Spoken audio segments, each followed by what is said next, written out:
بسم اللہ الرحمن الرحیم۔ السلام علیکم۔ حضرت امام حسین اور کربلا کا واقعہ۔ پیارے ناظرین، واقعہ شروع کرتے ہیں۔ حضرت امیر معاویہ رضی اللہ تعالی عنہ کی شہرت کے بعد آپ کے بیٹے یزید کو خلافت مل جاتی ہے۔ یزید ایک بدترین اور بدبخت شیطان تھا، شرابی تھا، زانی تھا۔ یزید کو جب خلافت ملی تو یزید سمجھ گیا کہ میری خلافت کو حضرت امام حسین رضی اللہ تعالی عنہ کو کبھی قبول نہیں کریں گے۔ اس لیے یزید مدینہ منورہ کے کنور ولید بن عتبہ کو خط لکھا کہ حسن ابن علی، عبداللہ ابن عمر اور عبداللہ ابن زبیر رضی اللہ تعالیٰ عنہ کو کہو کہ میری بیعت کو مانے، اور اگر وہ بات نہ مانے تو ان پر ظلم و ستم کرنا۔ حضرت امام حسین رضی اللہ تعالیٰ عنہ کو یزید کی بیعت کرنے سے انکار کر دیا، کیونکہ یزید آپ کے نزدیک مسلمانوں کی امامت اور خلافت کے لائق نہیں تھا، کیونکہ آپ یہ جانتے تھے کہ یزید فاسق و فاجر تھا، جانی تھا، شرابی تھا اور ظالم تھا۔ امام حسین رضی اللہ تعالیٰ عنہ کو مدینہ شریف چھوڑ کر مکہ شریف تشریف لے آئے۔ اب آپ کو مکہ شریف میں کوفیوں کے ڈھیر سارے خط آنے لگے۔ ان خطوں میں لکھا ہوا تھا کہ اے امام حسین، آپ کوفہ تشریف لے آئیے، یہاں پر یزید کا ظلم و ستم بڑھتا چلا جا رہا ہے، ہم آپ سے بیعت کریں گے، یزید کو بیعت ہمیں ہرگز قبول نہیں ہے۔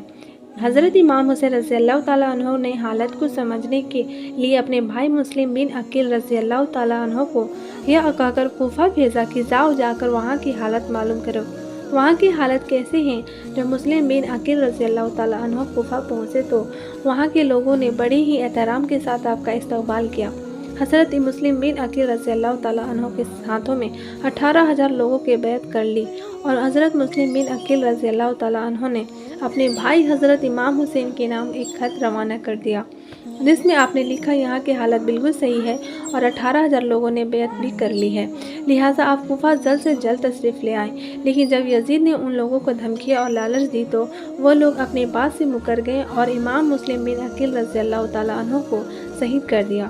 کوفہ کی حالت میں اتنے بدل چکے تھے کہ وہ لوگ جو حضرت مسلم بن عقیل سے محبت کا دعویٰ کر رہے تھے، اب وہی لوگ آپ کی جان کے دشمن بن گئے۔ وہیں دوسری طرف مکہ میں مسلم بن عقیل کا بھیجا ہوا خط حضرت امام حسین تک پہنچ چکا تھا، جس خط میں لکھا ہوا تھا کہ کوفہ کے حالت میں بہت اچھے ہیں، آپ جلد سے جلد تشریف لے آئیں۔ لہٰذا حضرت امام حسین نے فوراً کوفہ جانے کی تیاری شروع کر دی۔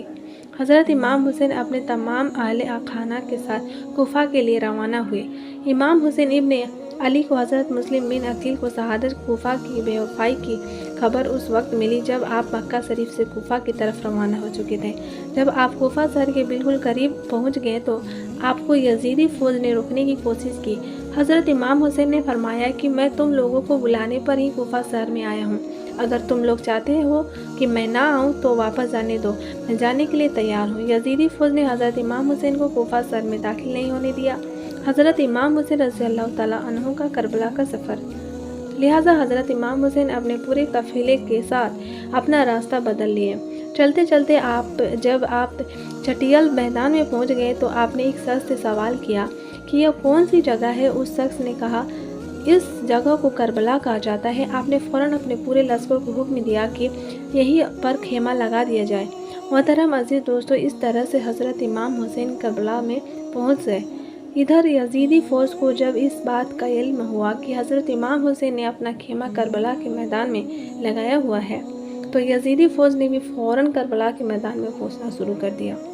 یزید کی جو فوج کربلا پہنچ رہی تھی، ان کی سپاہی سالاری ابن سعد کر رہا تھا۔ حضرت امام حسین نے ابن سعد سے کہا کہ یا تو تم مجھے یزید کے پاس لے چلو یا پھر مجھے اپنے شہر مکہ واپس جانے دو۔ لیکن ابن سعد ان دونوں باتوں میں سے کوئی بھی بات نہیں مانی اور وہ آپ کو بیعت کرنے پر مجبور کرتا رہا۔ لیکن حضرت امام حسین نے اس کی بات سے انکار کر دیا کہ دن گزرتے گئے اور 3 محرم کا دن آ گیا۔ اب ظالم یزید نے امام حسین نے سامنے 22,000 سپاہیوں کا لشکر بھیج دیا۔ دوسری طرف حضرت امام حسین کے ساتھ 82 لوگ تھے، جس میں عورتیں اور بچے بھی شامل تھے۔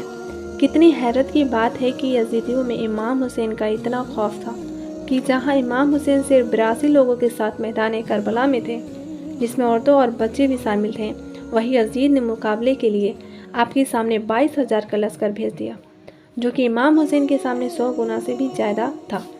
امام حسین کے سامنے یزیدی فوج کے حوصلے پست ہو گئے اور ان لوگوں میں سے کسی میں سے اتنی ہمت نہیں تھی کہ وہ حضرت امام حسین سے مقابلہ کر سکے۔